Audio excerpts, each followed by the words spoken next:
All right, good morning, everybody, and Happy New Year, and welcome to the first Urban Living webinar of 2026. And we are starting off with a very hot topic today. We are going to look at the role of technology in operations now and into the future.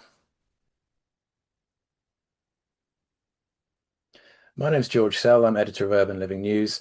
We are an online B2B platform for the living and flex workspace sectors. We feature a variety of content and we also run live events and award schemes. Today's webinar is going to last an hour. We'd like to make it really interactive. We've got a great panel of speakers here and we'd welcome your questions, so you can submit those using either the chat or the Q&A functions in Zoom. We'll either answer them there and then, or we'll save a bit of time at the end of the webinar. All of you who have registered will receive a link to a recording of the session, and there will also be a very quick survey popping up at the end of the webinar. I'll be really grateful if you would fill that out, as it really helps us to gauge what you'd like us to talk about on future sessions. So let's meet our fantastic panel today. We've got three very different operators and a tech provider. I'm going to ask them to introduce themselves and we'll go from left to right as we see them on the screen here. So we'll start with our tech man, VP. Good morning to you. Good morning, everyone. Thank you for having us, George. My name is VP Singh. I am co-founder and the CEO of VerbaFlo.ai. VerbaFlo is basically a AI comm center for real estate. What that means is basically if any of your prospective customers or existing customers or tenants or residents who are staying in the property, if they are reaching out to you, basically they first go to our AI agents. They speak to the AI. AI tries to solve the problem. If not, then they are basically passed on to the human teams. It's as simple as that, right? There are a lot of other things that we do other than this, but I'll keep my introduction to the short, and this is basically what we do. Great stuff. Thank you. Alastair, good morning to you. Good morning, George. Good morning, everybody. Alastair Mullens, Managing Director of Residential at Canary Wharf Group. I joined Canary Wharf Group 7 years ago, nearly 8 years ago, to set up Vertus, which is Canary Wharf's build-to-rent operating arm. We now have about 1,500 residential BTR apartments under management, with another 1,000 in the pipeline due to complete this year. Canary Wharf Group is a vertically integrated property company, obviously heavily focused in office, but obviously a lot of development on the residential side over the last few years. So I now look after our residential leasehold, residential BTR, and residential for sale functions at Canary Wharf. Thank you, Alastair. And next, I'd like to say good morning to Juliet. Good morning. Thank you. Thanks for having me. So I work for a company called HomeByHone, and we're a little bit different probably from many of you and our competitors, because we're actually a new entry to the market. We're a startup. We've been operating for a couple of years.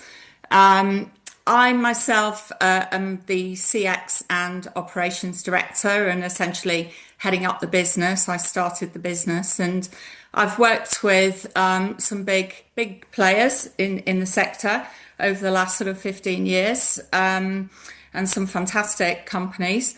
I'm an operator through and through. I'm a CX specialist through and through. I rely on tech, obviously. We all need tech in our working lives and in this industry, in this sector. So I'm heavily reliant on those experts around us on that. We have obviously been a startup, had to set up all of the platforms from scratch, from a blank piece of paper, essentially. So I've been through a slightly different journey over the last sort of 24 months. So probably slightly different to my colleagues here. Thank you, Juliet. And finally, Stuart, good morning to you. Good morning, everyone. Thanks for having us along, George. Stuart Henderson, Managing Director of Luna. Luna is a PBSA and build-to-rent operator, part of the Torsion Group. Torsion Group are then have a invest, construct, and develop and operate model where we act in all those kind of areas there across the whole living sector. Excellent. Thank you, Stuart.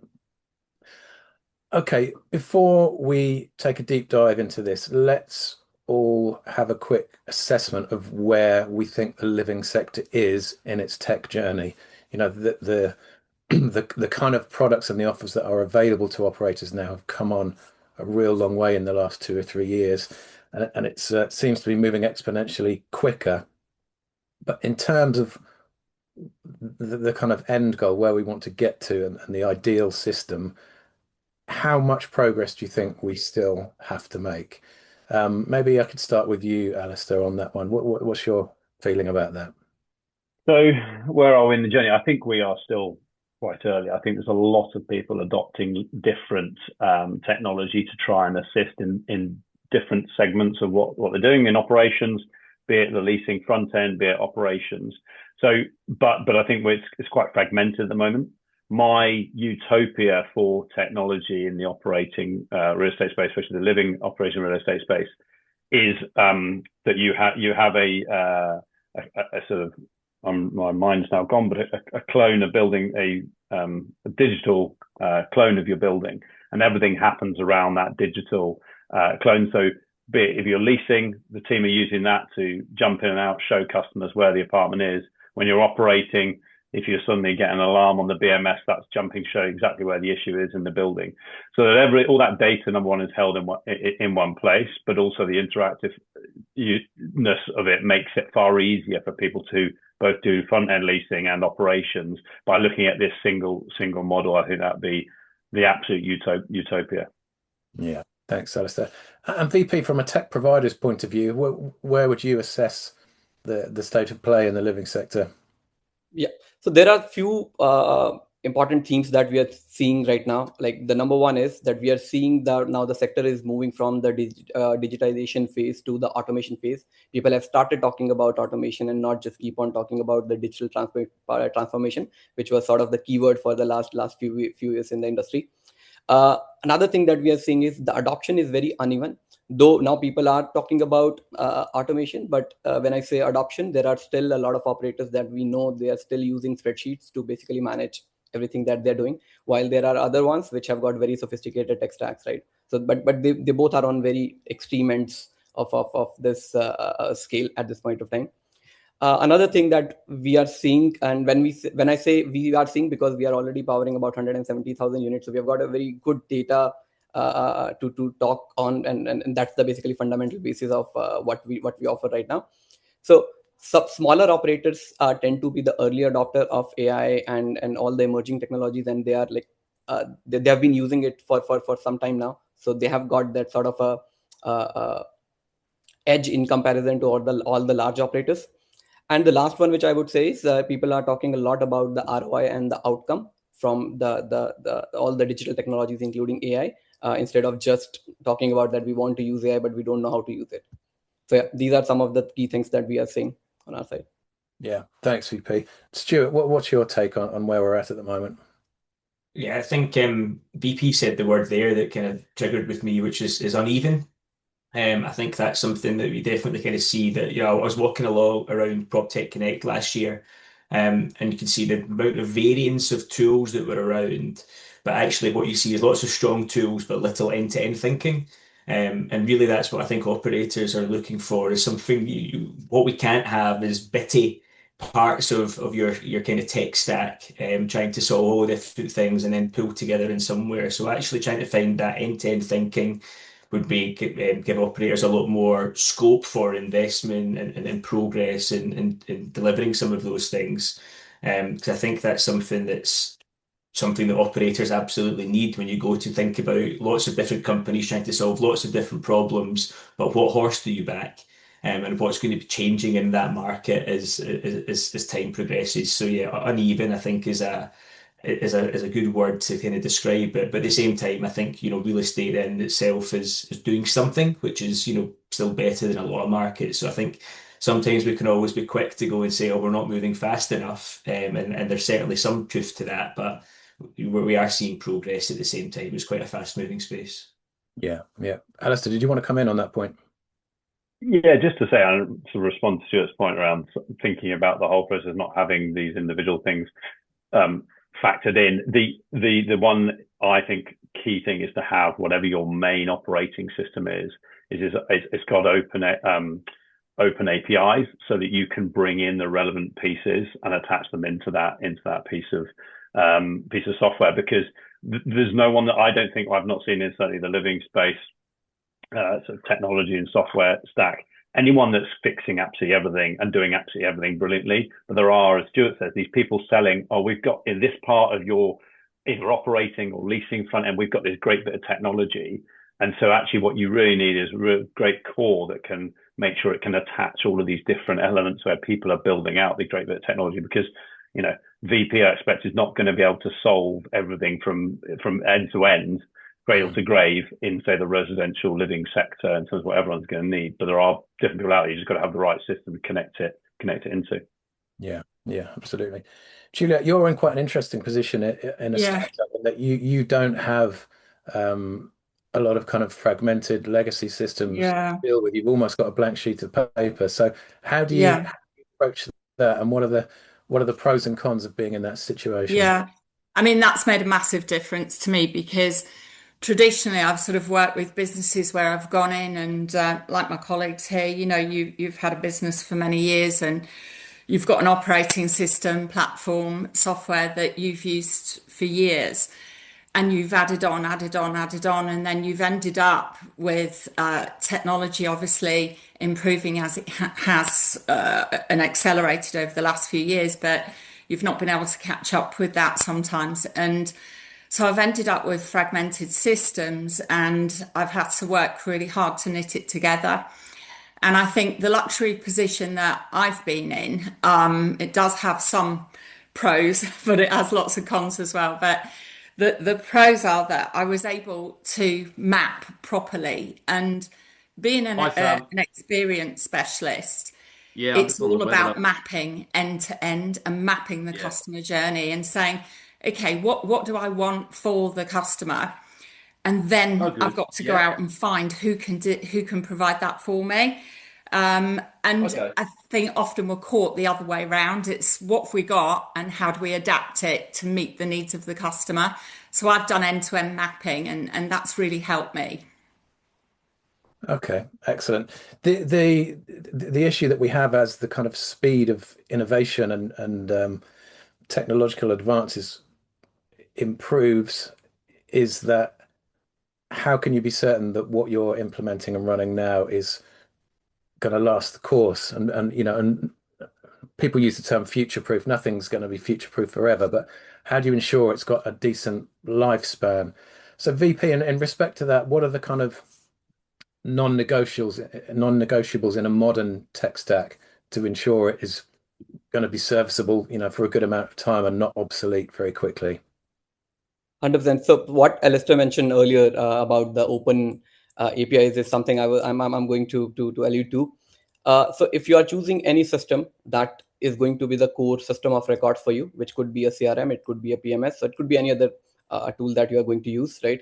You need to make sure that it has to have the open APIs. If it is not, you need to rethink about it, right? You need to rethink whether the choice that you have made is a good one or not, because in the future, the way now the new technologies are being built, especially with using the AI, you would want to use a lot of those things, but they're not going to replace everything that you are doing, right? So you need to add them as sort of a bolt-on. And if it has to be a bolt-on, then you need to have the open APIs or some sort of a webhooks through which you can basically power them, right? And they need to work both ways. It cannot just be one way, because if it is one way, then you are increasing the effort for your team to basically do the manual work, right? So these are the kind of things that we are already thinking, and that's how our products are being built right now. Second thing right now is, in my opinion, is going to be that everyone would want to have an AI champion in their organization. Very, very important role. You would start seeing that a lot of organizations would start creating this new role of AI champion, a person who is acting more like a program manager or a product manager, a mix of both of these. But the person who would know technology a bit, but he or she would also know a lot about the business operations, and that person would be able to basically take care of everything related to AI in the organization, right? It cannot be done in the way how SaaS was implemented, let's say 10 years back, because at that time, the SaaS technology used to be very, very different. One person, you can give one piece of that new implementation to someone, other piece to someone else. With AI, it's not going to work like that, right? So this is the second thing. And third one, if anyone is giving you or promising you that our solution is a plug and play solution, try to avoid them. There is no plug and play solution right now which exists in the market in the AI space that will work for any real estate operator, provided if your real estate operations have more than 1,000 units or 1,000 beds under management. It just doesn't work like that. You have to have customizations done for every single operator, and that's where it takes a lot of time for tech solutions providers like us also to work with the operators, because we have to make sure that it works, that the technology works for the operator. Otherwise, there is no point offering them.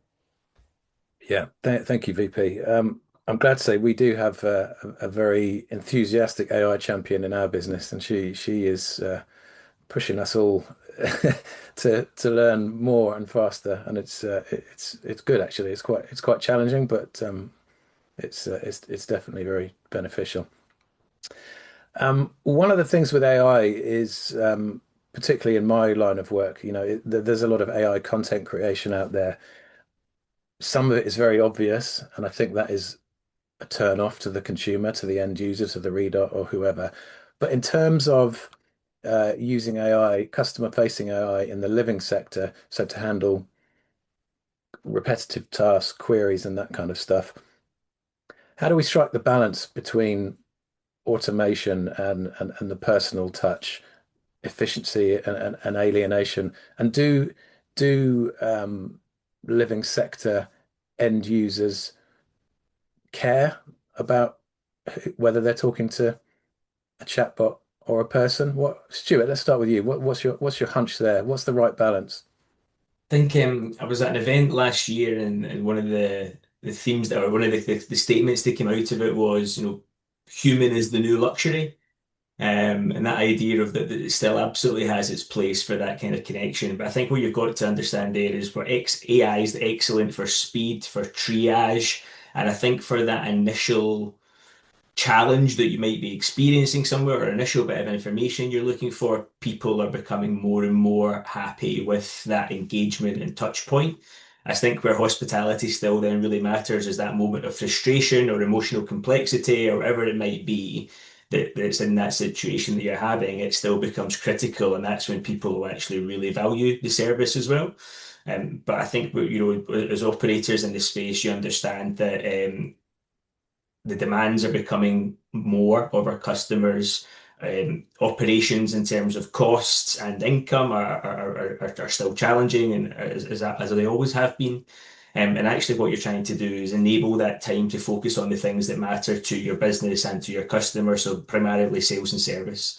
So how can you then free up that time, or whether that's that triage or that type of idea, or that initial sales query, or the thing that should be in your FAQs that prompts out, can actually speed things up, and then they'll let you deliver the service that matters. And I say that's when someone is maybe going down an AI journey and they do reach a point which is, this isn't giving me what I'm looking for, and you get that level of frustration. You still need the access to the person. So I think that's something that's always quite critical. So things like parcel queries, Wi-Fi resets, maintenance updates, I think this is all stuff that AI can really improve the operational or the living experience within these buildings. But yeah, don't go all in on it. I'm still not someone to be advocating for the AI operated asset. People are still, as I say, really, really important to deliver that new luxury. Yeah. And Alastair, you've got a high-end offer at Vertus. Do you think your customers are do they expect more human interaction than perhaps somebody staying in a student building, for example? No, I completely agree with Stuart's comments there. Like we would use AI to make ourselves more efficient, to almost give more face time to our customers. Our customers absolutely expect to speak to a person on the phone if they've got a problem, or deal directly with the concierge. But therefore, it's using AI tools, like Stuart mentioned, triage tools, so that actually our team are better informed, better idea of what might actually be going on prior to then speaking to the customer. So yeah, I think at the high end, like Stuart said, it is people are the luxury really. They cost us, they're one of our highest costs in our operating budgets as our people, but they're really important for delivering that level of service. And AI is only going to hopefully give them more time to deliver a better service. That's what it's there for. The only other thing that I would mention on this at the topic of AI is that we know as a business AI can be helpful to us, not just operationally for a sort of customer experience point of view, but also in terms of improving how we do things. But we're only going to use that and leverage the AI once we've got our data all in one place and clean data. And so we're building a data lake so we can start feeding all the data on our different platforms into a single place. Then we can use AI to really help inform, be it future design of buildings or how we manage certain spaces. Because we've got, for instance, sensors across all of our buildings, and obviously we've got all the operational management data, front end leasing data, and it's about having all of that in a single place, so that when we have that data, we can use AI to then help analyze and make us more efficient, be it on how we lease a property or how we're managing a property or how we design a property in the future. Yeah, thanks, Alastair. VP, this is absolutely in your ballpark. Is there anything you want to add to that before we move on? Just one thing. I mean, that's how we basically, if anyone asks us to explain the product, we typically say that you should consider AI sort of as a concierge, right? And it's not a gatekeeper, it's a concierge where you are basically able to solve almost about 70 to 75% of things via AI, and remaining 25 to 30% still goes to the human. As simple as that, right? For example, I'll just give you one quick example here. For example, if let's say someone has made a payment and they just want to send a screenshot of something and they're asking for an email address. Now, the human doesn't need to pick up that call to provide that, okay, this is going to be payments@xyz.com is the email address that you need to send that receipt on, right? Or send a confirmation on. That can easily be done by the AI. Those are the kind of very simpler things that AI can do for you. And then on top of that, you keep on building, once that knowledge base is ready, then you keep on building new workflows on top of that, which would take care of some more complicated things. But I agree, AI is never going to replace what humans can do, because though it is smart and it can retain a lot of memory across a lot of actions that humans are taking, it's still not at that stage where it would be 100% accurate. Yeah, thanks, VP. Stuart, Alastair mentioned there the importance of clean data and centralized data. How can operators use resident data to move beyond generic interactions and communications with residents and start offering truly personalized and accurate services and community events and benefits? I think something that we've maybe been guilty of in living sectors over the past is a kind of focus on demographic data. Whereas I think what AI maybe allows us to then move into in terms of personalization is more on behavioral data. So actually understanding what's happening with your current residents, what's happening in your buildings, that allows you kind of to not collect more, but use better signals to deliver that personalization. So is that tracking which residents actually attend what events, so you stop sending blanket invitations to everyone when you have a feeling that it might not be the correct communication for someone, nudging smaller relevant groups on things that might then come down to things such as energy consumption, and you're not wanting to put blanket things out, things becoming more personalized, I think, is an opportunity. Because I think before we started working with all the different apps that are now available in the market, it used to be in student accommodation, certainly death by email coming through, and that's not even how students were communicating by email. So actually how we communicate with people, what we're actually communicating, and using that data probably to reduce a bit of noise for our customers, not increase that message, and make it a little bit more personal to them. But then, as I say, based on their behavior, not on what we think their behavior will be because of the demographic data that we've got. Yeah. Juliet, how will you be using personalization in your tech stack? Yeah, I totally agree with what you've been saying there. I mean, the data already exists. There's a lot of data. It's just how we use it and how we use it thoughtfully and how we connect it and join the dots, really. I think most operators amongst us all, we already are what I would say is data rich. But I just feel that it's often sort of siloed, underused, systems aren't integrated, and we're not really shaping our communications and our services and events around what we already have. I think residents that they don't want to be bombarded. They don't want to be bombarded with push notifications, emails, as you've just said, WhatsApps, etc. It's just all noise, and they're already bombarded in their workplace and, in all other aspects of their living. So I think it's really about thoughtfully using what we've already got, and we are data rich. So it's about thoughtfully using that. As you've just said, looking at resident behaviour, not just the demographics, but looking at the resident app. We've all got, I think, without exception, probably we've all now got a resident app, and that plays a huge part in sort of understanding resident behaviour. So, we can look at booking patterns, we can look at service requests, we can look at amenity usage, we can look at all of the engagement history, and we're data rich with all of that.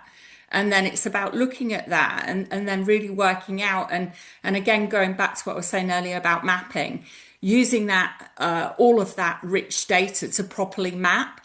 And I think we all get embroiled in the sort of day-to-day operations. And it's really sometimes quite challenging to just step back and remap. And mapping for me in customer experience is everything. You just have to keep mapping and using the data that we've got there and keep mapping. I think community events is a big one. That's where you can soak up so much data. We're all running events. That's the norm pretty much. For everybody, regardless of whether you're, student accommodation, build to rent, build to sell, everybody is running, events and has that rich data. Fitness and wellness is playing a huge part. There's a lot of data around that. So it's about pulling the rich data that we've got, cleaning it, and then really thoughtfully applying it and using it. That would be my view on that. Thanks, Juliet. VP, are you seeing your clients get more sophisticated in terms of personalization and how they're using your services to do that? Yeah, so we have a very simple 3-step process on this one, and we are already at the 3rd step on now. So the first step is typically thinking about what data points the customer, or like our customers, which are typically operators, would want to see, right? So we typically that's how we started back last year. Then when we had identified these are the data points that everyone would want to see, then we basically started collecting them through various interactions that our end users were doing on the platform. And then when we had that, then we started basically generating the insights from them, right? So now we are at that 3rd step of generating insights. In fact, since we are powering the communication for all our operators, and almost you can say about 95 to 98% of any kind of communications for our customers are being done through the platform. So we have got a gold mine of data on which we are sitting. Now we are just trying to figure out what are new insights can we offer to our customers so that they can basically start, like, even if let's say there is a debt chasing thing that they want to do, what are the key insights, or what is the typical behavior of their customers that they can get insight from our data that we have. Or similarly, if let's say there are lost leads in last 6 months, you have 30,000 lost leads and you want to return them, what would be the message that you want to send? So those are the kind of insights now that we are going deeper into, which is basically going to help our customers even become more efficient and drive revenue from those lost opportunities. Mm-hmm. Thanks, VP. Let's change the focus a little bit now and talk about technology's role in back of house operations and maintenance. Alastair, how's the use of technology in predictive rather than reactive maintenance changed the way you operate buildings? I'm thinking in terms of staffing models, CapEx planning, and so on. So yeah, I think it's what technology can now do, and we have got a couple of different pieces of technology that we use in plan preventative maintenance and scheduling of our engineers. It just makes time more efficient, and once you can upload things like time certain jobs take into that, it can actually do all the scheduling for you. And also it just out on site. And one of the reasons we ensure that we have complete coverage of Wi-Fi across all of our buildings is that when engineers are in the basement, if they're doing a job, they can upload all that information straight on the system. Everything is then live. And then connect that back with the customer. The property manager, building manager, and customer are all updated on what's going on in the job in an apartment, for instance. And so it's really important that you're connecting those systems are live and everything's being updated. And then I think operationally, the data that you can gather and learn about recurring failures. And so then when you're seeing a trend, when the computer is then seeing a trend, it can actually flag to you. You need to go and you've had 5 failures of this item. You need to go and check. You've got 6 more of these in the building. Go and check them. I think that's where we're going to get efficiency. We haven't got systems yet that are doing that for us, but that's the sort of that's the overlay that we need on top of what we're now implementing, so that we can start to get even more efficiency out of it. And I think that's where the team will be save time, and you'll start to save money, whereby you are predictably going in and dealing with things prior to them failing. Because everybody here, the operators, will all want to be dealing with planned maintenance rather than reactive maintenance wherever possible. And if we can get computers to help us do that, then all the better. I think this is the area where the customer experience is probably affected the most. If something goes badly wrong in your unit, it's extremely disruptive. And if that can be addressed.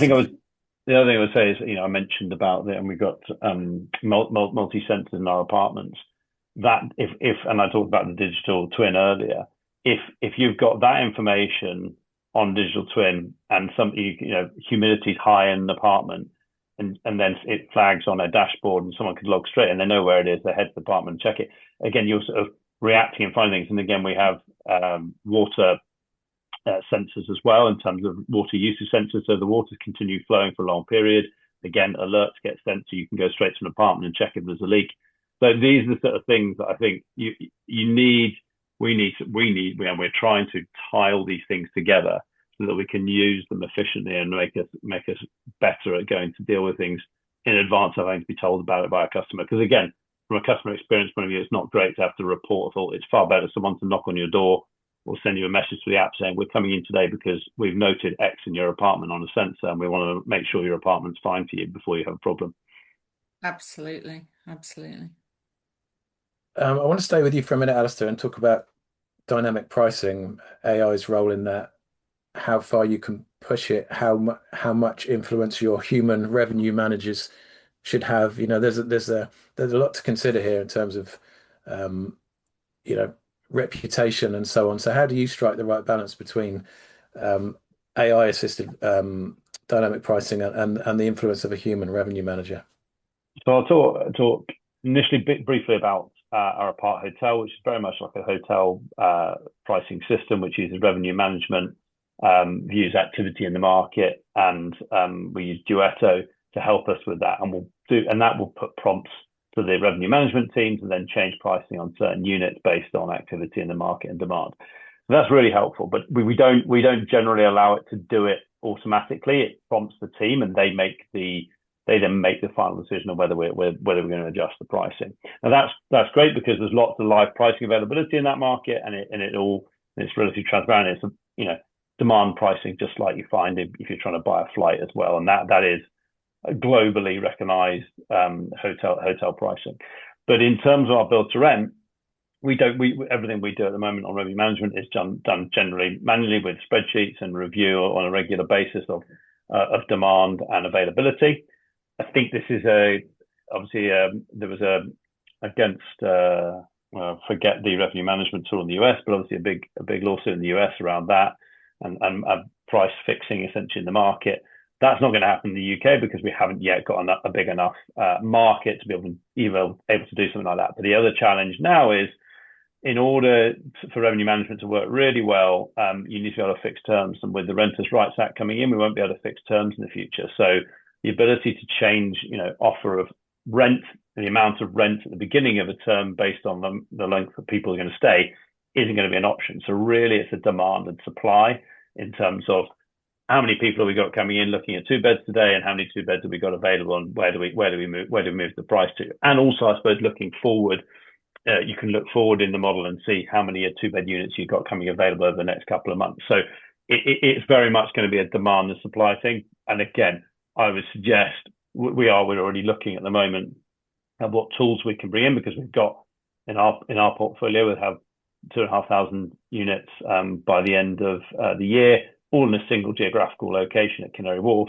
Means that we will be able to just in our portfolio have a quite effective system, even with the Renters' Rights Act removing the fixed term tenancies, be able to use a demand and supply type calculation to look at how we adjust pricing. But as I say, in the same way we use revenue management in our hotels, we will still defer to humans to make that final decision, but use AI computer technology to prompt us about what we should be thinking of doing in terms of trying to hit our revenue targets. Yeah, thanks, Alastair. Let's talk about ROI. Obviously, there is significant cost involved in upgrading technology systems, buying new systems, and so on. Stuart, what would you think is a realistic timeline for seeing a return on a major prop tech overhaul, and how do you measure ROI? Is it reduced headcount, higher yields, the value of your asset? How do you go about assessing all that? I think this is where it's quite interesting. VP mentioned earlier that they find some of the smaller operators are actually able to move quicker than some of the larger ones on these. And then I think that the challenge can almost come in the opposite way, where you look at ROI. So for an operator to go and invest in it, or a developer probably to have to firstly invest in any kit that's to go into a new asset, where's the capital coming from? And I think that goes back to, especially if you think about student accommodation, whereas the institutional capital, the longer term capital in play, that's actually able to then look at the lifespan of when they expect that return to come in, because asset value is the key driver here, and primarily by reducing that operational cost first and foremost. So I think that's one of the challenges I think we see is probably still that lack of long-term capital in the sector to allow to drive that. I think we'd probably be able to move a little bit quicker if that was present.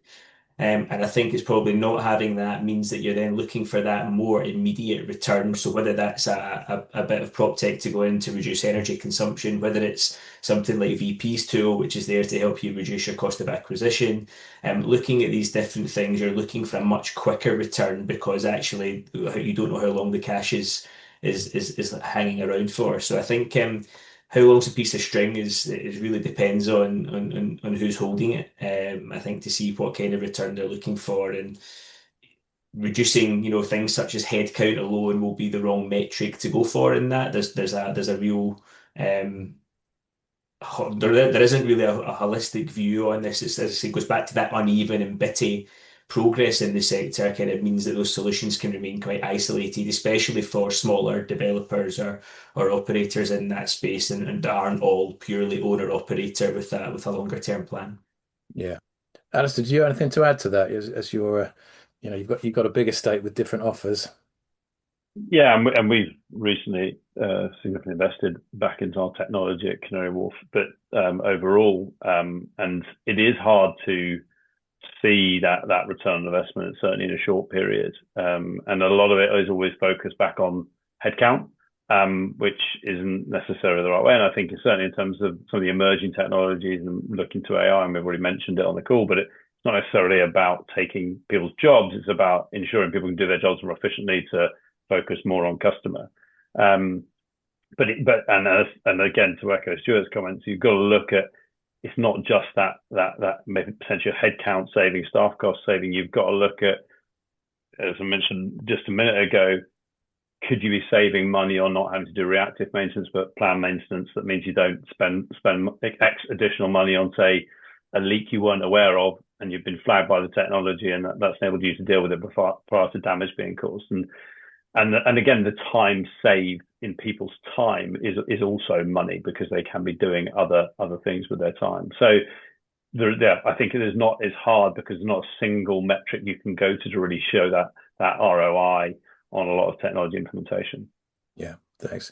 VP, did you want to come in on that point? Yes, George, just wanted to add one thing, and that too specifically from an AI point of view, right? So the implementation of AI, and if you want to see the ROI, and that's what we are seeing right now for all our customers, is that typically that graph, if you plot it on a graph of, let's say, cost versus time, so typically it would remain very low at the beginning, because the cost is very less and you basically get your ROI within literally like 1 or 2 months, right? But as you keep on building more workflows and you try to make things more complicated, that basically ROI takes a little bit more time, because then you need to spend some money before you get the result from it. But if you look at the same graph after, let's say, 1.5 years timeline, then you actually start seeing that now I have paid the cost for it and the things are very smooth. So at that time, the ROI automatically becomes again very high for you, because then you are not paying a lot at that point of time, but you are already reaping the result from all the work that you have done in the last one year or so. Thanks, VP. Excuse me, Juliet. Stuart and Alastair both benefit from the synergies of having the developer and the operations under the same ownership, which I'm sure makes a lot of the technological discussions easier. But you're, as a white label operator, if you like, you'll be talking to lots of different developers and owners. So how do you approach them with your technology wish list, and how receptive are they? Yeah. What do you want to do? I mean, we started as I said, with a blank canvas, so that's a great position to be in some regards. Like I say, it has its cons, but in terms of pros, we started with this blank canvas, and so I built systems that talk to each other, that are fully connected and integrated. And we talked earlier about the open API. That's been critical for me. Everybody that I've worked with or brought into our business has had an open API, and that's been number one on the list, really, to enable that as we scale, that ability to integrate where we need to. And so we can do one of two things. We can either present the technical journey that we've built for our business to the operator, the owner, the investor, or we can adopt theirs.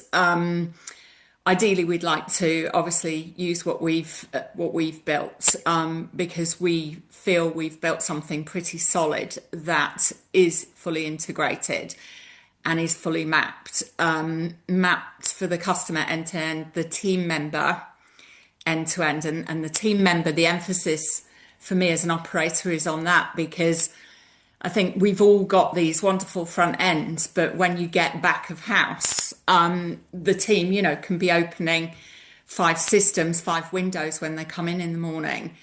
And that takes a lot of time. It's so fragmented. It's really difficult for them to do the job. And what I wanted to do was create an environment where the team could rely on the tech, and they trusted it, being the operative word, and it was efficient and effective for them, and meant they could do the job very quickly, and you got that continuum. But at the same time, it freed up the time for them to be face to face with the customer, which the customer wants. So the customer wants us to be face to face. They want a person when they want a person. They also want tech in their hand for speed, so they can operate. They can book things, do things on the tube, on the way to work, as they're walking to work, while they're on the lunch break, while they're at home, etc. They need that speed of service, and they need that technology in their hand. But when they want a person face to face in front of them, they need that speed, and they need that person, but they need that face to face time, but also that tech.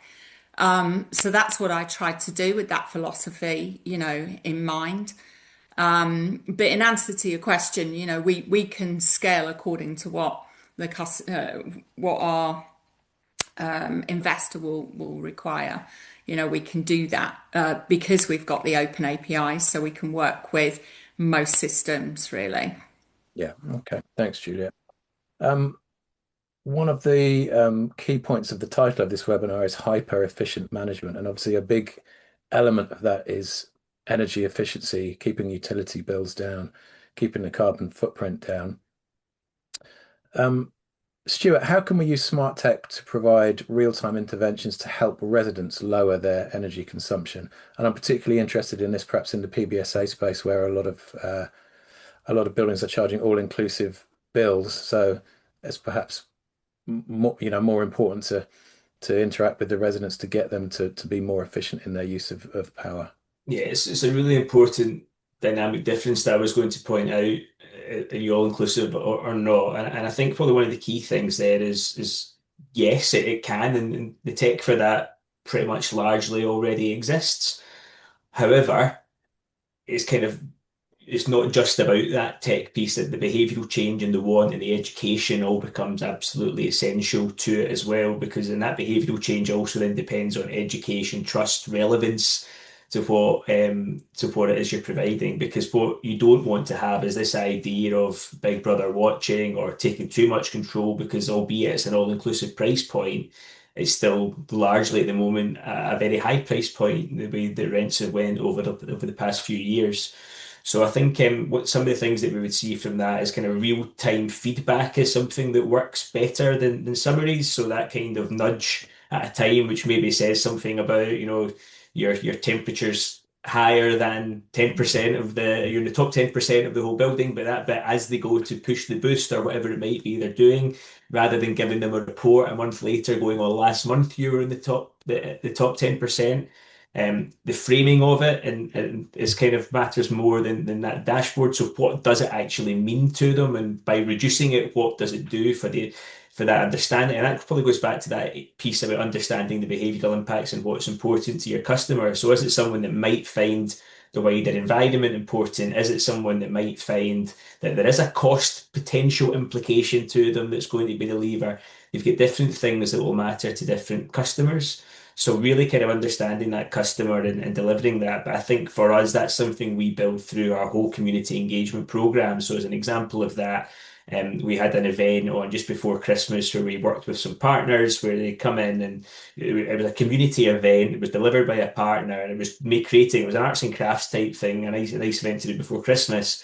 But the narrative throughout the session was actually to do with energy consumption and understanding for international students that, it's going to get really quite cold here, but this is how the best to do it, and this is the impact of it.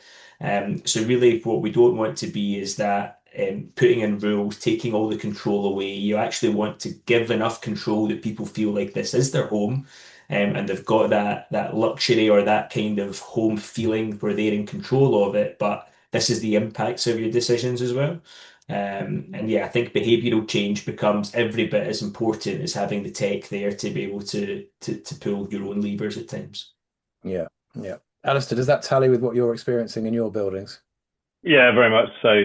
People don't want to feel like they're being watched, but they do want two things. Residents are, even though the relatively high price point, sort of cost sensitive, they want to know what they're spending, and so therefore we have sensors they can see what their usage is on a daily basis, and we look to try and gamify that across the building so people can compete about not using as little energy as possible. And I think the other thing to say is about those events.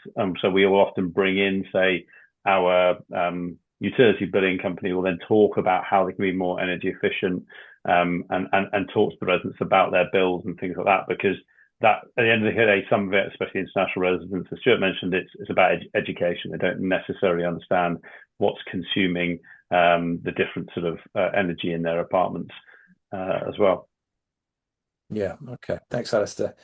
One thing we haven't discussed now is how the role of the consumer-facing property manager on site is evolving, and as tech becomes a more important part of their role, does that change the kind of person that we're looking for? Are you, Stuart, are you looking to hire people with more of a tech knowledge or with more hospitality skills and data literacy? What are you looking for, and how is the role of the resident-facing staff member changing in your buildings? I think for us, it's not changing, and actually, what's more important now is to get that hospitality focused person in that role probably more than ever. I think the goal here really isn't to turn property managers into data analysts. It's to make insight easier to interpret so teams can focus on that hospitality, that sales and service piece that I spoke about earlier. And I think that's where there's a real responsibility on that from those tech providers to make sure that, yeah, we can give you this bit of insight, but don't make you have to jump through a million hoops, or actually to make it really relevant to what your business is. VP mentioned that earlier, the customization of that to your business is actually essential. So really, I think and Alastair touched on it a little bit earlier, when you think about back of house parts to it, really that's the big opportunity for me within real estate or real estate operations is to reduce some of that rework, or, how many times you've seen it where a central function has sent a task out to a site manager who have then passed the task on to a member in their team, and that member of task is then taken a couple of hours to do a task, sent it back to the manager, who then spends another hour checking it all and putting it back in. So really kind of then looking at whether it's data, whether it's language tool models, what is it people are using on site to really bind that time. So actually then we go back to, we have employed those hospitality focused people who are customer focused, people centric, and really know how to deliver that service that's expected. And kind of move them away from processing to more decision making and more engagement.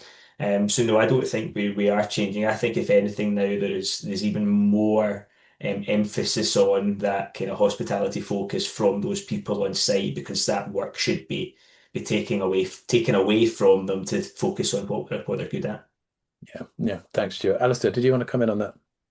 Yeah, just I completely echo Stuart's comments, but basically to say that really the technology's got to do the work in terms of being good UX and user friendly, because we don't want to have to. You want to employ great people that understand customer service, understand property. If the technology, and I think Juliet said it earlier, is bitty, you're opening up 5 different systems to check things and you haven't got a single dashboard view, it's really incumbent on the technology to provide that single dashboard view to make you more efficient, to give you ease of use of that technology is what it's all about, rather than necessarily having to go find people that are really sort of technology led first before being sort of property managers and front of house people. Yeah, thanks, Alastair. Okay, I want to finish by putting you all on the spot and asking you in turn what you think will be the biggest advance in operational technology across the living sector during the next 5 years. You can either make a prediction or you can choose what you would like to see. I'm going to kick off with you, VP, for this one. Sure, that's my favorite question. So I think there are going to be 4 things here. One, there won't be any contact centers left, which will be used by anyone in the living sector. That's my prediction, and this has been the prediction since last 1 year, and we are seeing that already happening. A lot of contact centers are basically going out of the business because AI is going to do a lot of things which typically they were doing back then. Second, the true memory across all channels is something that is going to be possible. What I mean by that is, right now AI is not very good with retaining the memory across multiple conversation across multiple channels, right? We have built a system which works very well, but that is only about 92% accurate. So we are not at like 98-99% accuracy yet, which is very, very critical. So that I believe is going to be achieved. The next one would be that there would be a lot of movement happening from considering the system of records, which is existing system, to where the people are going to ask for system of action, and where companies like us would basically coming into picture and trying to drive a lot of things on top of the existing tech stack that is there. So these are the 3 major things I would say, in my opinion, that is going to happen in next 4 to 5 years. Thanks, VP. You've been a bit greedy there. I hope you've left some topics for other people to talk about. But Juliet, I'll come to you next. What do you think? Thanks. I think for me, it's better connections will matter more than the new platforms themselves, because there's a lot of established players, and there's less new entries to the market. So it's about retrofitting in a lot of cases. And so it's about that connectivity between the systems and how each system is fully integrated, to deliver one smooth experience for both the team and the customer. And I think AI, it'll increasingly act more as a co-pilot, where you can pass on work and it reduces frictions for the team and the residents. But whilst, there's still going to be that reliance on the connectivity between the platforms that you're using already, that for me is where I feel we're struggling to get that connectivity at the moment. Thanks, Juliet. Stuart, I'll come to you next. I think the next 5 years might be much of the same. For the kind of, I don't think the pace is actually going to significantly increase on maybe what we've seen as it's come in. I think that's largely for kind of a couple of reasons. One is, 2026 first and foremost in living in the UK is obviously a year of great change with the Renters' Rights Act coming in. So still coming to grips with how that factors in and making sure that the people have got the understanding before we make sure that the AI does next. So I think there's a lot of kind of got the regulation change in there, which I think will slow down some of that focus that people would like to have on running some of these projects. And I think then secondly to that is I think in terms of getting some of the investment in for some of the bigger, Alastair touched on some building twins and some of the real good prop tech that you can put in to understand buildings and assets better is always best paid for either a type of transaction or at a development stage. And as we kind of see the pipeline being slower than what we would all like it to be and actually getting some deals done and getting that moving again, I think some of that investment will take a little bit longer to come through. So the quick wins are on some of the things that we've touched on today, whether that's chatbots or kind of operational back of house tasks more so than really driving forward the progress in some of the building stuff that I think we would all like to see. So yeah, I think it'll continue to progress, but probably not as much quicker than what we've seen over the last few years. Yeah. Thanks, Stuart. And last word to you, Alastair. So I finished where I started and say digital twins. I think with the Building Safety Act, I think the requirement to hold the golden thread of information on buildings. And I think as we see it, I think in the next 5 years, new developments will come forward. A digital twin will be created for the design of the building. And then what you really want to see is then everything else attached into it. I mean, I know today that for any of our buildings built by Canary Wharf, we can log in and see pictures of each individual apartment at various different fit out stages. Obviously really useful to go back when you've then got a problem later on. But, and then there comes Juliet's point, is then having all these things connected in one place. And that's why I think the digital twin thing is going to grow. And you're going to, and especially where you have that front end data from when it was built and then operational data to layer on top of that, that's when it's going to become a real benefit. And it's all going to help with this requirement of the Building Safety Act and keeping that golden thread of information on your building and keeping that all up to date. So that's my prediction. Excellent. Thank you. Great stuff. A really, really informative chat. So thank you all. We're just going to show a couple of slides before we wrap up. Our next webinar, very topically, after what we've spoken today, is going to be specifically about all-inclusive energy in PBSA and co-living and whether it's essential or expendable. And that's taking place on the 13th of February at 11 o'clock. It's sponsored by Amber Energy. And if you would like to sign up for that one, the link is in the chat. If you'd like to work with us at Urban Living News, whether in our digital offers or our in-person events, please get in touch with my colleague Sam, whose details you can see there on the screen and also in the chat.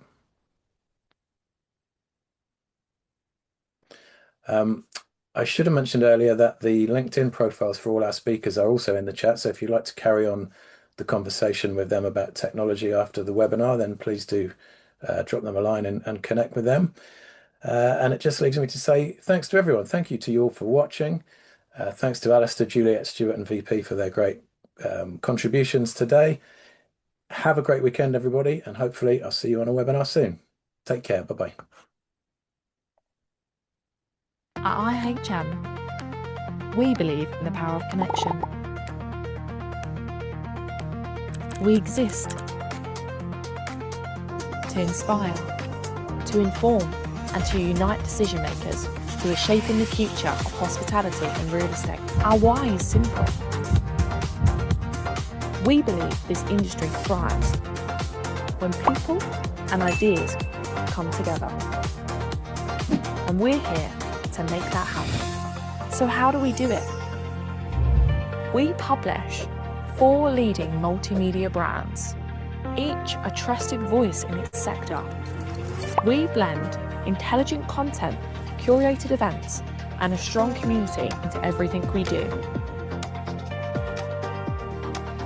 making it easy, accessible, and genuinely useful.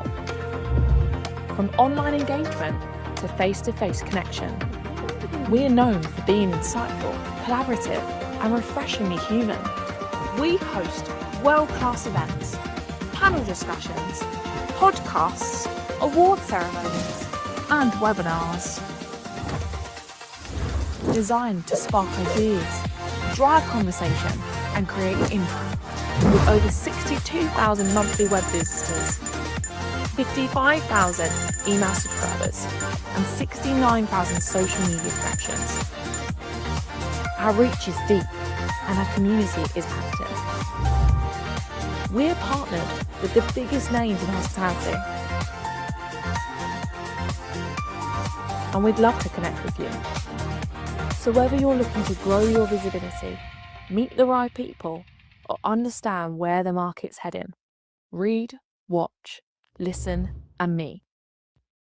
Do it all with IHM.